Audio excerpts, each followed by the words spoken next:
If the guy tries to turn away from me, I use my knee to pull him back. If he tries to turn toward me, I use my knee to push him back. So I always want to try and keep him flattened out. If I get a guy who really wants to dig to get away from me that way, it's hard sometimes. He's going and going. Here's what I'm going to do. I use my right hand first to stop the turn. Now, next, I go thumb in with my left hand here.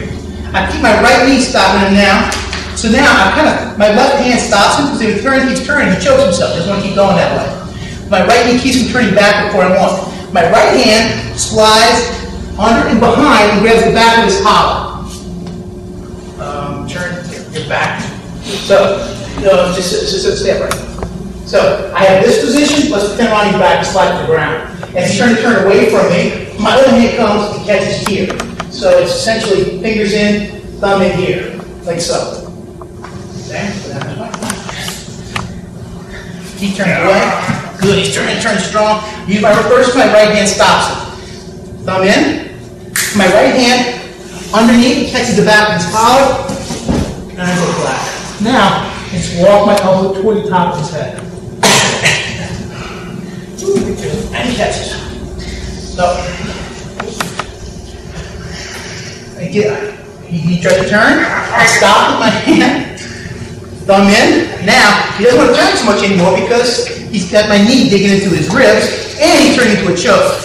The real hard part about this hand is I can't just reach here. I won't reach. I've got to push my shoulder really through. See how deep I go? Now my right hand gets there easy. Now, I settle back, belly down. Nice, easy, comfortable catch. Do it right. You don't have to grind across the guy's straight here. You're not driving here. I want to catch this. So that's a nice, legitimate blood strangle. You don't have to grind across the guy's throat. The initial point of when you're bringing your hand, do you have to be careful of him doing anything like is it a one motion? You know what I mean? I try to go as fast as I can because I want to get that position. You know what I mean? Like, yeah, like right there. Right here. I try and get this as quick as I can because once I get here, it's hard for me to keep turning away.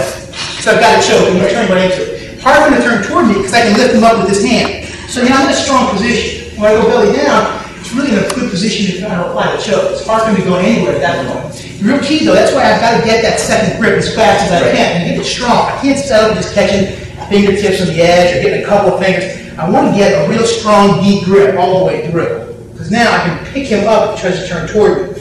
So now I've got both the counter pressure and the two choke positions. This one coming this way, this one lifting. So you can't be turning either direction. Once you get here, it's a pretty high percentage finish. Worst comes to worst, you're in a position where he's not going to get away. And this is what you guys so friendly call the fat boy choke.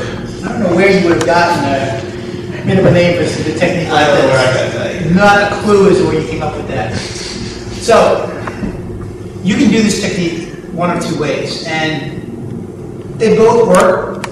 And you can go back to the regular way. You can go back to the way you just practice from the belly. Let's go back to this so you guys can clear this right arm out of the way, not even worry about the rest of the technique. The way that I see this technique done is the way I did this for a long time. And I get as deep as I can, and I stay as tight in my grip as I can, and if I crush his throat, it's his throat. He should have to worry about that. But it's not really, for one thing, in judo, you're not even supposed to do it that way. You're supposed to make it a blood strangle. You're not supposed to make it a trachea crush. In jiu-jitsu, you can kind of get away with anything you want, but really it's considered rude, and you want to make it as clean and good a technique as possible. And really, if I end up coming here and I crush Ronnie's trachea, Ronnie's going to go nuts for a little while before he finally maybe taps and maybe gets away and tries to kill me. If I get a good blood strangle out of it, I'm going to end up with a much happier Ronnie, or happier whoever I'm fighting against, who's much more willing to tap because he's not feel like he's going to get sent to the hospital. Here's the element that makes it work for me. If I'm this deep, and I want to get as deep as I can, and I start trying to drop across his elbow and touch my elbow to the ground, I've got to drop right in the middle of his throat, and he's going to end up maybe tapping, maybe going crazy on me. If I want to get a good strangle out of this, a blood strangle, I let my grip slide a little bit up. So if I'm this deep, and I feel like when I crush his trachea, I let my grip slide up enough so I can get my elbow to the ground. Just my elbow to the ground barely. What happens now is, you see, now the pressure's on the outside of his neck on the left, and the outside of my neck on the right. And you end up with a real clean strangle. He's not choking, he's not coughing, he's not worried about his trachea is going to crush. I'm going to have to do a tracheotomy with a penknife and a ballpoint pen. What you end up with is a good, clean strangle. So if I'm too deep here and I'm going to crush his trachea, I let my grip slide slightly, just enough so my elbow comes down to the ground. Now, I'm tight, and I've got a good clean choke on the left, a good clean choke on the right, and no trachea pressure. If he still doesn't want to tap, maybe I slid a little too far. Let's pretend that I slid a little too far. I can still keep the same position and walk my elbow toward the top of his head, which makes it tighter. Not quite as comfortable for him, but it'll tighten up and give me the choke, even though I may have gave him some space. So if I'm worried about the fact, oh, I don't want to ever let this guy get away, I get as deep as I can, and now, okay, let's say I went a little too deep. Now, I can't quite get the choke I need on the outside of his carotid, but I still want to make sure I tap the guy. I don't try and go back and get deeper. I just walk my elbow toward the top of his head.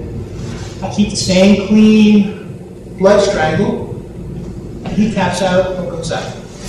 Okay? So you can do this either version. The under the arm choke, you guys I guess have done lots, and the behind the back version, which we just worked on a little while ago from the knee to the belly position. And you can make it a good, clean strangle rather than crushing the guy's throat. And you always want to make it a good technique. This is a much better technique. It'll work better because the guy's not going to be quite so crazy on you. You're not going to have guys out trying to, get payback on you, which is always a good thing. And you end up with a much better technique out of it. So it's not a hard switch. I do it like this all the time, and guys don't get a very high percentage technique. Once I get to a certain point, guys are usually going to have to tap. So, and I don't ever have anybody choking or coughing anymore. It just takes a little bit of practice, and you'll get it clean every single time instead of hitting it, crushing their throat every single time. And everybody will, I'm sure everybody will appreciate that from one another.